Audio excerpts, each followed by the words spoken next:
Welcome back to my grammar tips YouTube channel. আজকে দেখো voice চেঞ্জের টপিক নিয়ে এসেছি। কি টপিক আছে আজকে? 8 নাম্বার ক্লাস। অনেক সময় ইনট্রানজিটিভ ভার্বের ভয়েস চেঞ্জ হয় না, কিন্তু বিশেষ ক্ষেত্রে ভয়েস চেঞ্জ হয়। আজকে হচ্ছে প্রিপোজিশন এবং প্রিপোজিশন অথবা গ্রুপ ভার্ব। কোন কোন বাক্যে কি দেখতে পাওয়া যায়? দেখতে পাওয়া যাচ্ছে যে প্রিপোজিশন আছে, প্রিপোজিশনাল অবজেক্ট আছে, বা প্রিপোজিশন আছে, বা গ্রুপ ভার্ব আছে। সেই ক্ষেত্রে ভয়েস চেঞ্জ কেমন হয় এক্সাম্পলটা দিলে ক্লিয়ার হয়ে যাবে। একটা বাক্য নিই, they they laugh at they laughed at us. তাহারা আমাদেরকে হেসেছিল, মানে বিদ্রুপ করেছিল। লাফ অ্যাট মানে বিদ্রুপ করা, উপহাস করা। হ্যাঁ, জিয়ার অ্যাট যেটাকে বলা হয়, মক অ্যাট বিদ্রুপ করা। দে লাফ অ্যাট আস। এমন ধরনের বাক্যের ক্ষেত্রে দেখো, আমরা যখন অবজেক্ট থেকে সাবজেক্ট বানাই, তখন কি হয়? ডাইরেক্ট অবজেক্টই থাকে, কিন্তু তার আগে প্রিপোজিশন থাকে না। সেটাকে আমরা কিন্তু সাবজেক্ট হিসাবে গ্রহণ করি। এটা কোন টেন্সে আছে? S V two object, past ইনডিফিনিটে আছে।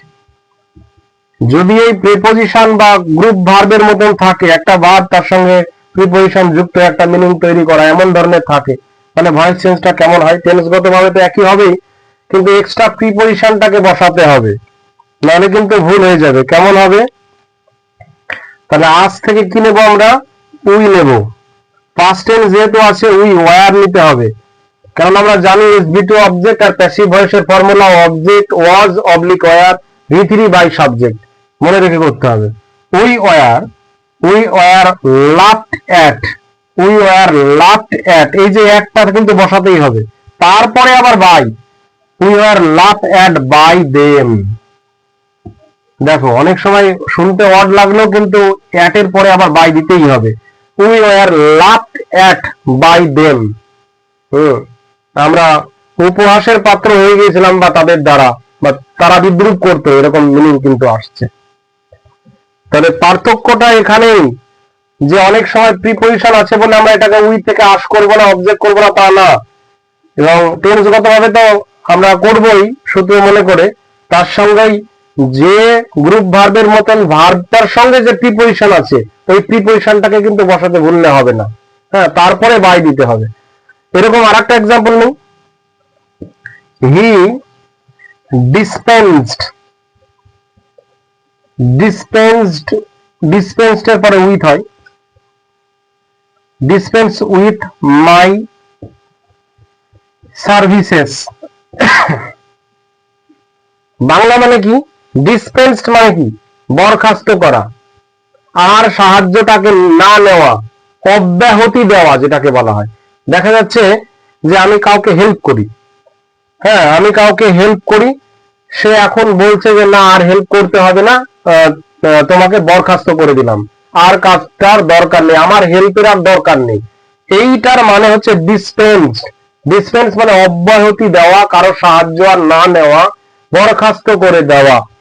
হি ডিসপেন্সড উইথ মাই সার্ভিসেস, আমার কার্যকলাপগুলো, আমার সাহায্যটা সে আর নিতে চাইছে না। হ্যাঁ, তাহলে ভয়েস চেঞ্জ করতে গেলে প্রথমে আগে বাক্যটা দেখি। এস ভি টু আছে, তারপরে দেখো প্রিপোজিশন আছে। তো প্রিপোজিশন থাকলে আমরা সচরাচর নিই না, অবজেক্টের আগে প্রিপোজিশন থাকা মানে আমরা ভাবি যে এটাকে কি নিব না, কিন্তু নিতে হবে, অবজেক্ট হিসাবে নিতে হবে। এসভি টু অবজেক্ট মানে প্যাসিভ ভয়েসের ফর্মুলা মনে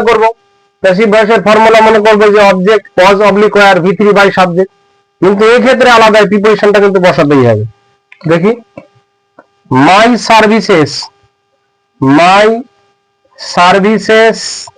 নিশ্চয় ওয়্যার হবে, ওয়্যার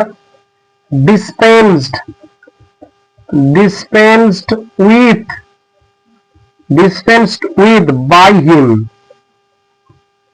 হিম। তাহলে একটু রিক্যাপ করে নিই। অনেক সময় ইন্ট্রানজিটিভ ভার্বের ভয়েস চেঞ্জ যে কোনো কোনো ক্ষেত্রে দেখা যায়, যেখানে প্রিপোজিশনাল বা গ্রুপ ভার্ব আছে, তাদের ক্ষেত্রে ভয়েস চেঞ্জ কি হবে? যে টেন্সগত ভাবে ভয়েস চেঞ্জ তো করবোই আমরা, কিন্তু এক্সট্রা যে প্রিপোজিশন সেই ভার্বের সঙ্গে দেওয়া আছে সেই অ্যাপ্রোপ্রিয়েট প্রিপোজিশনটাকে আমাদেরকে বসিয়ে তারপরে দিতে হবে। যেমন we are laughed at by them, বা my services are dispensed with by him. তাহলে আশা করি ভিডিওটি কার্যকরী একটি ভিডিও। কমেন্ট বক্সে অবশ্যই জানাবে ভিডিওটি কেমন হলো, এবং বারবার পজ করে ভালো করে বুঝে নিয়ে পরপর ক্লাসগুলো দেখলে অবশ্যই ভয়েস চেঞ্জে খুবই উপকারী হবে, এবং বলার ক্ষেত্রে লেখার ক্ষেত্রেও কিন্তু উপকার হবে। তাহলে এমন ভিডিও পাওয়ার জন্য লাইক, কমেন্ট, সাবস্ক্রাইব করবে, এবং ভিডিওটি দেখার জন্য অনেক অনেক ধন্যবাদ।